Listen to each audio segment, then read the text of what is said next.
ஓம் ஸ்ரீ குருப்பியோ நமஹ. ஓம் கம் கணபதையே நமஹ. நம்ம ஸ்ரீநிகேதன் வலைதளம் வாயிலாக முருகப்பெருமானுடைய சஹஸ்ரநாமத்திலிருந்து தினம் ஒரு நாமாவளி சிந்திச்சுருக்கோம். இன்றைய தினம் 680வது நாமாவளியாக ஓம் மகாமுக்கியாய நமஹ.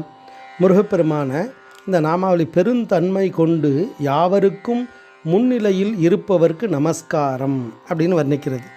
அதாவது மிகவும் மேலானவராக முக்கிய வஸ்துவாக இருக்கக்கூடியவர் குமார பரமேஸ்வரன். இந்த பூமியில் ஒவ்வொரு உயிருக்கும் ஒவ்வொரு தேவைகள் இருக்கும். அந்த தேவைகளுக்கு சில காலம் உண்டு. இப்போ உணவு இருக்குது அப்படின்னா அந்த உணவும் இல்லாமல் சிறிது காலம் இருக்க முடியும். ஒவ்வொரு உயிருக்கும் தூக்கம், அந்த தூக்கம் இல்லாமலும் சிறிது காலம் இருக்க முடியும். இப்படி ஒவ்வொரு தேவைகள் இருக்குது. எந்த தேவைகளையும் தள்ளி போடலாம். ஆனால் சில விஷயத்தை அது இல்லாமல் எதுவுமே இயங்காது. உதாரணத்துக்கு பார்த்தோம் அப்படின்னா காற்று, நம்ம சுவாசிக்கிறதுக்கு, நம்ம இந்த பூமியில் வாழறதுக்கு ஒரு ஸ்பேஸ், ஆகாசம், ஒரு வெட்ட வெளி தேவைப்படும்.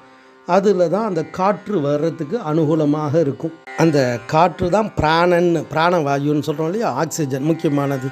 அப்படி 10 விதமான காற்றுகள் இருக்குது. அதில் முக்கியமான காற்று பிராணன்றது. அது இருந்தால் தான் இந்த சரீரத்துலேயும் அதுவும் தங்கும்.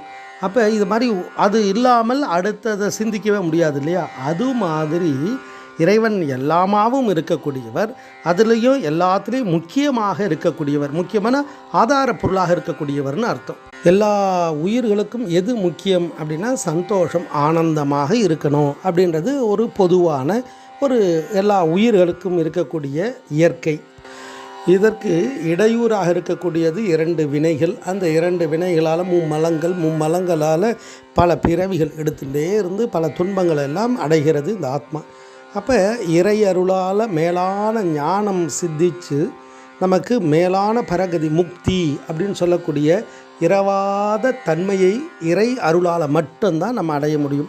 பிறவி பெருங்கடல் நீந்தார் இறைவனடி சேராதார்னு சொல்கிறாரு, அது மாதிரி. அப்போ இந்த மேலான முக்தியை கொடுக்கக்கூடியவர் குமார பரமேஸ்வரன். முக்திக்கு ஒரு வித்து அவர் தான் குமார பரமேஸ்வரன். அப்பேற்பட்டவருடைய அனுகிரகம் இருந்தால் தான் இந்த உலகத்தில் எல்லா மேலான ஆனந்தத்தை அனுபவிக்க முடியும்.